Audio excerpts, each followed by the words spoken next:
Bienvenidos al Arte de Juzgar, este programa que se transmite a través de Plataforma Electoral, el canal que por internet hace que el Tribunal Electoral del Poder Judicial de la Federación pueda llegar a todos ustedes y compartir nuestra tarea. En esta ocasión tenemos como invitados especiales a Juan Pablo Serrano, arquitecto, y a Lorenzo Díaz, diseñador. El día de hoy vamos a conversar, ¿no? Y les agradezco su participación en esta conversación, en donde trataremos de hacer algunas semejanzas o analogías entre tres disciplinas: el diseño, la arquitectura y el derecho. Todo esto en un contexto en donde el oficio o la profesión de juzgar también busca verse y acercarse más a la ciudadanía desde una comprensión mucho más amplia, como son las artes. Bienvenidos. Lo que quiero proponerles a ustedes es que pudiéramos conversar bajo tres temas, tres dilemas, que creo que se acercan desde distintas perspectivas en cada una de nuestras profesiones. Uno de ellos es el dilema de continuidad y cambio. Nosotros como juzgadores tenemos que darle continuidad a una serie de precedentes, de sentencias, de decisiones judiciales que son tomadas inclusive por personas que integraron esta institución antes de los que ahora estamos impartiendo justicia. Pero también nos enfrentamos a la responsabilidad de cambiar, de adaptar el derecho a los nuevos contextos, a esta democracia. El otro dilema es el de solidez y transparencia.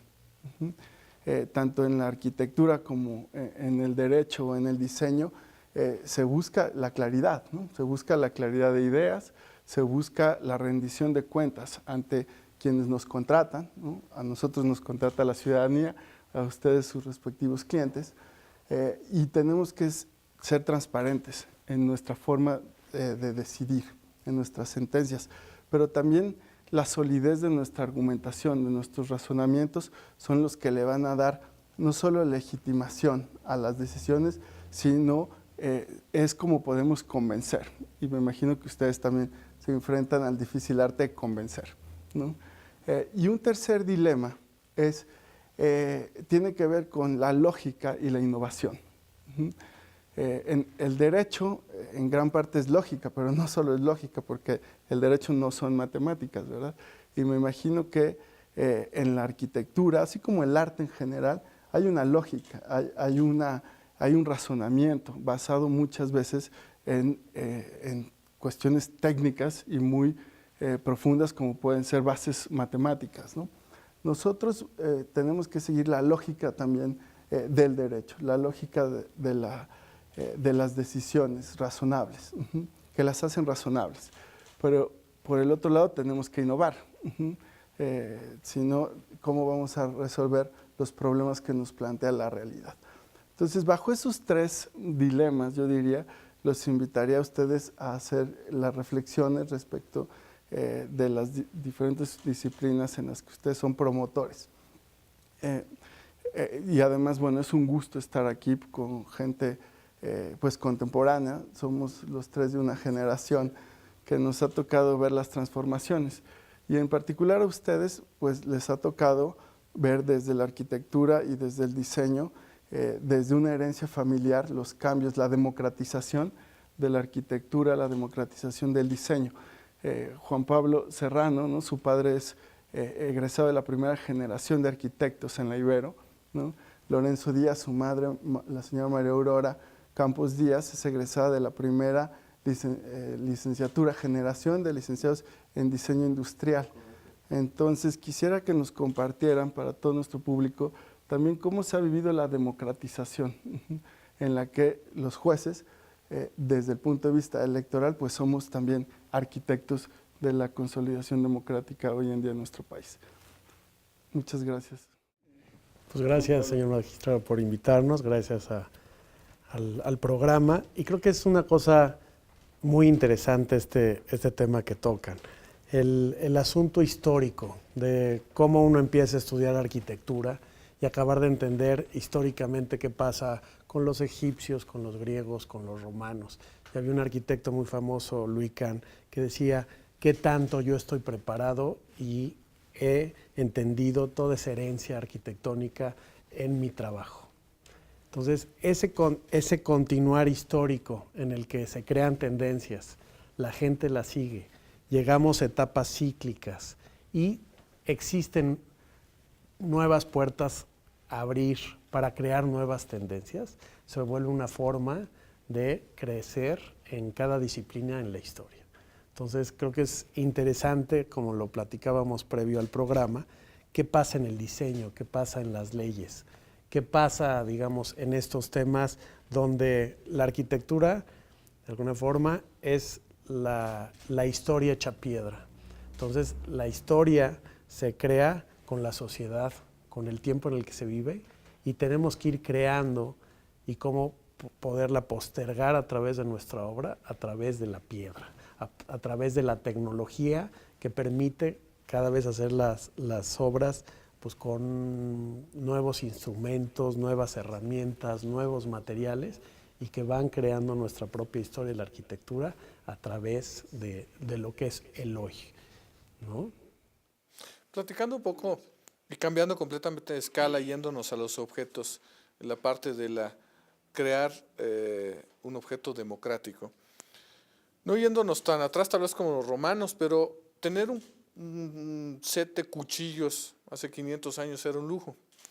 Había ciertas disciplinas de los artesanos que daban como resultado objetos extraordinarios. Un cuchillo que cortara bien la carne era un lujo, y que hoy en día, con la tecnología, y hablabas de innovación, un cuchillo que corte bien puede ser de plástico.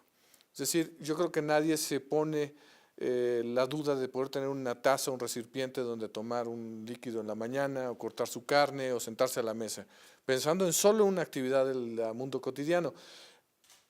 Las artes aplicadas, que vienen antes del diseño, el manejo de la artesanía y de la maestría en el manejo de los diferentes materiales, dan lugar al diseño, que es una disciplina en la historia del hombre muy reciente, y más en el generarlo industrial. La industrialización de los objetos es algo que tenemos desde la revolución industrial apenas, y en consecuencia el acceso a una serie de objetos que eran de lujo.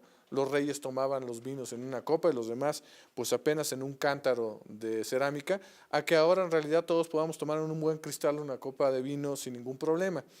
Ese cambio democrático de los objetos ha cambiado las necesidades mínimas de rodearnos de objetos. Hace 500 años una persona, yo creo que en el transcurso de su vida, era dueño de 100, 200 objetos, incluyendo sus ropas de vestir, las diferentes cosas de la mesa, las herramientas, las armas, y hoy en día es dueño de un universo enorme de objetos, y cada uno de esos objetos tiene un estudio atrás. Y las tecnologías han cambiado. Sin embargo, por ejemplo, la forma en la que comemos ha cambiado poco. El tenedor, el cuchillo, la cuchara, el protocolo en la mesa es el mismo. Esta disyuntiva de cómo vivimos y la tecnología han cambiado. En las películas de los años 60 se acordarán ustedes de la visión de futuro, íbamos a comer todos pastillas, ¿no?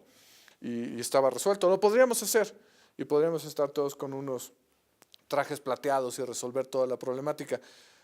Tampoco es lo que se quiere. Entonces, el balance entre la tradición y la innovación, el balance entre la tecnología y que bien ponías y lo que realmente queremos está muy en las manos de los que diseñamos el equipo, porque no somos personajes, los que diseñamos los objetos que nos rodean, la razón de ser de lo que tenemos y de lo que somos dueños. Vivimos hoy en día en un mundo de espacios y de objetos como nunca antes lo había hecho la humanidad, posiblemente en un mundo democrático como nunca lo soñaron los inventores de la democracia, los griegos. No creo que hayan pensado en el entendimiento que tenemos nosotros de la democracia. Y justamente en ese balance es algo que es responsabilidad de los jueces en este contexto democrático, porque hay que conservar las tradiciones que funcionan, las tradiciones que nos dan certeza, ¿no? Que nos dan seguridad jurídica, pero ciertamente también hay que adaptar el derecho electoral, las decisiones que se toman al contexto democrático que se vive. Hace rato, Juan Pablo, tú decías algo que me gustaría también poner sobre la mesa para generar un poquito de polémica con Francisco Serrano. Juan Pablo Serrano, Francisco Serrano es padre de Juan Pablo. Juan Pablo es hijo de Francisco Serrano. Dijiste, la arquitectura es la historia en piedra. Eso de alguna manera significa que la arquitectura existe antes de ser creada, ¿no? Porque existe la historia, ¿verdad? En el derecho, también de alguna manera podríamos decir, el derecho es una expresión histórica, ¿no? El derecho electoral hoy en día es la expresión histórica y por eso tantas reformas electorales, ¿no? Como ustedes saben, porque pues, está cambiando, ¿no? Nuestra historia contemporánea. Pero en un texto leía que una de las frases que se le atribuyen a tu padre Juan Pablo es que la arquitectura no existe hasta ser construida. Y creo que eso debate con esta idea tuya de la arquitectura es la historia en piedra. Y también yo le preguntaría a Lorenzo, ¿el diseño no existe hasta que existe el objeto? ¿No? Porque desde el mundo de lo jurídico, una tradición norteamericana, una escuela, ¿no? Muy realista, pragmática, también afirmaba que el derecho existe cuando lo sentencia el juez. O sea, el derecho son las sentencias, ¿no? De los tribunales. ¿Qué dirían ustedes? ¿Estarían de acuerdo con la idea en general de la arquitectura no existe hasta que está construida, el diseño no existe hasta que existe el objeto? Yo iría más allá. El diseño no existe hasta que resuelve el problema. Es decir, un cuchillo en un escaparate no sirve para lo que fue hecho. Y algunos objetos de repente dejan de perder su uso. Los objetos en el museo dejan de ser objetos y pasan a ser piezas de museo. Los objetos más bonitos son los que se usan cotidianamente. No hay nada más bonito que la ollita que utilizaba la abuela para calentar el agua que sigue funcionando. Ese es un objeto bien diseñado. El diseño, si no resuelve un problema, no es diseño. En consecuencia, no está cumpliendo su función. No lo podría comparar con las leyes porque hay mucho trabajo, pero me imagino que un libro de leyes en la repisa no sirve de nada. Las leyes sirven si se viven. Bueno, y una sentencia busca resolver un problema. Entonces me iría sobre esa parte más pragmática. El diseño es cuando se utilice, cuando funciona el objeto. Yo creo que se parecen mucho las tres disciplinas. Una es la idea, cuando se concibe la idea, el concepto, se empieza a planear, se empieza a probar y prueba y error, se empieza a decantar, se empieza a afinar. Y luego es cuando lo aplicas. En la arquitectura empieza cuando funciona igual que el instrumento. Cuando el edificio ya está construido y la gente lo puede vivir y poder crear sensaciones, ver si es funcional, bello, etcétera, es cuando empieza a ver, digamos, realmente la arquitectura. Una perspectiva es como una idea de una ley, quizá, o una ley que no se aplica. Yo creo que en ese sentido queda. Pero luego sigues siendo testigo de la historia, esos materiales con los que se construyó ese edificio y empieza a ser testimonio del tiempo y de la sociedad, que creo que podría ser igual que las leyes, digamos, electorales que han venido a ser pues un testimonio histórico de nuestra sociedad. Y ahí hablarías de trascendencia, es decir, cuando un inmueble, un edificio, un objeto dura por generaciones, es trascendente, y cuando es utilitario inmediato es menos trascendente y podría ser entre un principio y una operatividad cotidiana en donde pues ya no tiene importancia. Rara vez la puerta de un edificio es trascendente como el edificio. Y también luego hay que ver que hay arquitectura y objetos que son efímeros, que son desechables, y otros que están hechos para trascender. Y hay tendencias en los planteamientos arquitectónicos o de diseño que también plantean eso, qué tanto deben de durar las cosas. No sé si en las leyes también existe. Sí, digamos, en la profesión del juzgador tenemos un punto de partida, que es la ley y los hechos sobre los cuales se generó una controversia, ¿no? Y tenemos que construir un poco a la manera en que hace los arquitectos, ¿no? Los diseñadores industriales. Primero tenemos que planear, ¿no? Cómo vamos a aproximarnos al problema, qué leyes vamos a aplicar, ¿no? Y después vamos generando, yo diría, nuestros bocetos de sentencia, ¿no? Como harán ustedes, no sé si hoy en día se hagan bocetos, pero... Correcto, no, siempre, no hay de otro camino que los bocetos, por más tecnología que Y haya. nosotros, en nuestra generación seguimos conectados. El lápiz, la mano y la cabeza están en esos bocetos. Sí, como redactar, pues sí se podrá utilizar la computadora, pero hay un momento en que hilar las ideas no depende de la tecnología. La escritura no depende de la tecnología. Correcto. Y entonces nosotros incorporamos a un grupo de abogados y abogadas que nos ayudan a ir delineando ya, a materializar esos bocetos y de que ahí salga un proyecto de sentencia. Y también las sentencias buscan trascender, lo que ustedes decían, ¿no? Trascender. Y aquí recojo otra vez la idea de solidez y transparencia, porque yo como lo veo es, la trascendencia sí tiene que ver con resolver el conflicto, o sea, hacerlo funcional, pero en el caso del derecho, y no lo dudo que también en el caso de la arquitectura, por ejemplo, hay que trascender a veces hasta transformar las realidades. Uno de los problemas que cotidianamente nosotros enfrentamos tiene que ver con consolidar la igualdad, ¿no? Entre hombres y mujeres en el acceso a cargos públicos. Y eso significa poder transformar ciertas lógicas, ciertos parámetros de conducta y decisiones. Entonces, por un lado, la trascendencia desde el punto de vista de los juzgadores exige transparencia, ¿no? Y como decía Lorenzo, y la transparencia también tiene que ver en que se escriba con un lenguaje dirigido a la mayor cantidad de personas posibles. Sí, que no sea tan docto que sea inaccesible. Incomprensible, ¿no? Y también, pues, una arquitectura, si no se comprende cuál es su papel, cuál es el valor, ¿no? De la arquitectura, por ejemplo, en la transformación de las ciudades, de las sociedades.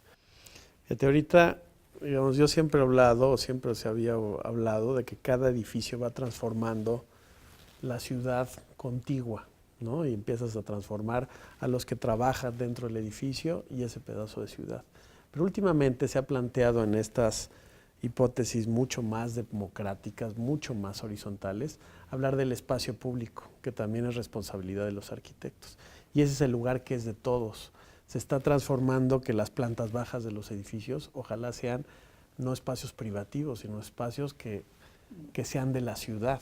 De alguna forma, digo, toda esa transformación, una transformación muy nueva y que tiene que ver con movilidad, que tiene que ver con cómo me muevo, si en bicicleta, si en transporte público, si en privado, etcétera, y empieza a transformar en los últimos, ¿qué te gusta?, 5 o 10 años, todas las ciudades.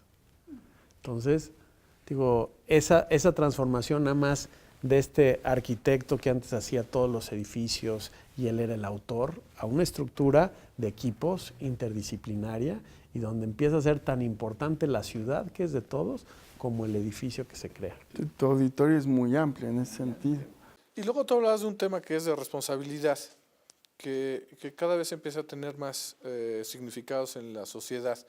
Porque hablabas tú de la responsabilidad con la ciudad a la hora de construir un edificio, cómo actúa con su entorno y con la sociedad misma que lo utiliza. Y lo mismo hablabas hace un rato de la durabilidad de un objeto. Es chistoso pensar que le llamamos objetos desechables, un plato desechable. Yo sigo con el mismo ejemplo del cuchillo desechable, que en realidad desechable no tiene nada. Resulta que en el basurero duraba 100 años. Posiblemente era menos desechable que el de cerámica que considerábamos para toda la vida. Y ahí es donde el diseñador, y en el caso de ustedes de las leyes, tiene que ver la trascendencia de sus decisiones. Es decir, los cuchillos de plástico en realidad no son desechables. Pero eso no lo sabe el consumidor, porque si el consumidor lee en el empaque desechable y le cuesta poco, en términos económicos, no se da cuenta del impacto, del costo que tiene de sustentabilidad. Entonces, una palabra un poco demasiado de moda, pero que trae atrás, la palabra sustentabilidad trae atrás la palabra responsabilidad como equipo de trabajo. ¿Cómo un equipo puede ser consciente de la responsabilidad de lo que está decidiendo más allá de la trascendencia inmediata de la decisión? Y creo que el diseño y la arquitectura tienen esa enorme responsabilidad que no es evidente. Creo que en el caso de ustedes es lo mismo, ¿no? Sí, yo diría, como dice, iría más allá. Aquí la justicia es un bien público en sí mismo. Uh-huh. Y entonces ese bien público hay que hacerlo accesible a cualquier persona. Ahora, no solo hay que hacerlo accesible, también cuando se decide, cuando se sentencia, hay una enorme carga de responsabilidad social. Y yo, bueno, no diría una carga. La profesión legal en sí misma creo que tiene una responsabilidad social. Uh-huh. En este sentido, si los arquitectos buscan ya crear espacios públicos, pues nosotros tenemos, el derecho es ese bien público, la justicia es un servicio público, entonces es inherente a la práctica de juzgar la responsabilidad social. Pero habrá que pensar cómo el dictamen, la decisión, la sentencia, genera resultados no esperados al hecho mismo, es decir, el edificio o el objeto genera consecuencias que son difíciles, pero no imposibles, de vislumbrar en el momento de su concepción. Y creo que la responsabilidad moderna del diseñador, del creativo, tiene que empezar a contemplar esos posibles escenarios, en su mayoría impredecibles. Ahora te digo un ejemplo de eso, que es la responsabilidad que nosotros tenemos nada más en el ámbito energético. La decisión de que cuando yo escojo de qué material hacer un edificio, si son materiales importados porque son muy eficientes, o si traigo algo que es local, o si escojo tal tecnología, cada vez tengo una responsabilidad de lo que gasta. Por ahí se oye mucho la huella de carbono que produce un edificio. Entonces, si yo me meto en todas estas cosas, digo, es porque yo soy responsable. Y luego vamos más allá, en donde una de las grandes tendencias que viene ahorita de los edificios es que el edificio puede resolver el entorno. Hemos oído de techos verdes, ¿no? Que la huella verde del edificio se compensa. Hemos hablado de poder absorber CO2 del ambiente por medio de materiales fotocatalíticos en los edificios.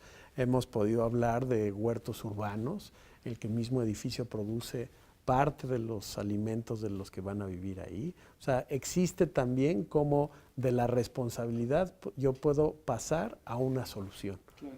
Entonces, en el esquema de la ciudad, todavía nos lleva a un punto más allá, que sería un poquito, no sé si tus leyes también, como mis planteamientos, que sería un tema de volver una cosa para todos, de volver una cosa que sea de justicia, etcétera. Ahora pueden llegar a cambiar la sociedad e incluso a tratar de llevarlas a un mejor bien, ¿no? Sí, creo que esa es una idea que está muy presente en tu obra, ¿no, Juan Pablo? Que la arquitectura responsable, la arquitectura de calidad, es la que nos permite tener mejores ciudades, ¿no? Ahora, lo mismo en esta idea que decía Lorenzo, es que el diseño industrial realmente se va a valorar porque resuelva los problemas. Yo diría que en las leyes electorales, en las sentencias, también tenemos estos objetivos, de alguna manera, primero, de contribuir a la normalización de las cosas, a la normalización de la democracia, ¿no? a la consolidación. Y esto muchas veces pareciera que nos exige sentencias que cambian grandes cosas, pero no, yo estoy muy de acuerdo en esta idea de Juan Pablo, que probablemente es un edificio y aquí probablemente es una sentencia. O sea, son pequeñas decisiones, pequeñas cosas que logran transformaciones más cíclicas, ¿no? Más integrales. Y creo que además, entre más se consolida, por ejemplo, la democracia, también se exige perfeccionar más, o sea, ser mucho más acuciosos en qué quiero cambiar. Quizá haya, bueno, México es una democracia joven, ¿no? Una democracia todavía en proceso de consolidación. No hemos llegado, no quiero decir que hemos llegado al punto de que son pequeñas cosas las que hay que modificar, pero me refiero más a pensar nuestras contribuciones desde esta perspectiva de ver algo simple, descomponer las cosas que son complejas, como es la arquitectura, como es la justicia electoral, y tratar de descubrir con qué modificación, qué decisión puede generar otras dinámicas de cambio social, de transformación social. Mira, hay un tema de articular que yo creo que es muy importante en el diseño. Un buen edificio no resuelve una ciudad. Un buen diseño no resuelve una vida. Una buena ley, no resuelve la democracia. Entonces, cuando pensamos en un ámbito más grande como la ciudad o la nación, la articulación de muchas buenas ideas son las que funcionan. Entonces, si partes del cuchillo a la mesa, de la mesa al cuarto, del cuarto al edificio que lo contiene, del edificio que lo contiene a la colonia y a la ciudad, la articulación del buen diseño es la que hace una gran calidad de vida, no un objeto. Este sueño ilusorio de tener un gran carro, sí, pues si las calles son un desastre, pues en el gran carro estoy parado. Entonces, partimos a veces de los sueños al revés. Creo yo que la articulación, el trabajo multidisciplinario y en equipo, es lo que va haciendo la posibilidad de una vida de mejor calidad. Y el diseño no es válido si no está articulado con su entorno. Por eso andar importando ideas no funcionan. Las ideas se tienen que resolver de acuerdo al entorno donde van a ser, a la escala que ésta sea, un aeropuerto o un cuchillo, cómo pueden ser incluidas en esa escala. De hecho, la arquitectura toma vida en un contexto, ¿verdad? Exacto, la ley ya Quiero no existe. agradecer que nos hayan ayudado a articular este programa, El Arte de Juzgar, y bueno, para contribuir, ¿no?, a acercar al Tribunal Electoral diferentes expresiones artísticas. Le agradezco a Lorenzo que nos pueda dedicar un libro, igual a Juan Pablo Serrano, en donde se muestra pues algunas expresiones de lo que es la arquitectura contemporánea, del diseño contemporáneo. A nombre del Tribunal Electoral del Poder Judicial de la Federación, también le doy las gracias a nuestro auditorio que nos ha escuchado el día de hoy, tratando de, aunque quizá de manera desordenada, pero la idea era poder tener esta conversación, tratando de articular estos acercamientos entre justicia electoral, arquitectura, diseño. Muchas gracias, Lorenzo, además por permitirnos grabar este programa aquí en el espacio del showroom de Grupo DI. Juan Pablo, muchas gracias. Y también, para terminar, déjenme recordarles que Francisco Serrano, el padre de Juan Pablo, fue uno de los arquitectos del Palacio de Justicia Federal. Entonces, por eso también es un gusto estar aquí con él. Y cuando se estaba construyendo el Palacio de Justicia Federal, tú tenías la responsabilidad de estudiar arquitectura, Juan Pablo. No sé si para finalizar quisieras compartirnos algo si te acercaste a esa obra del Palacio de Justicia Federal. Sí, yo como pasante trabajaba en el despacho de Teodoro González de León y con mi papá, y recuerdo perfectamente ir poniendo los árboles en la maqueta que iban a presentar, ¿no? Entonces quizá ese contacto con la sustentabilidad que de alguna forma desde hace ya décadas se empezaba a plantear en esta nueva sociedad mexicana. Y para terminar, a mí me gustaría soñar, ¿no?, que ojalá los arquitectos nos encarguemos de hacer una mejor ciudad, las leyes hagan una mejor sociedad, al igual que el diseño. Gracias a todos ustedes por seguirnos. Y sí, creo que compartimos ese ideal como generación, ¿verdad? Tener una mejor sociedad.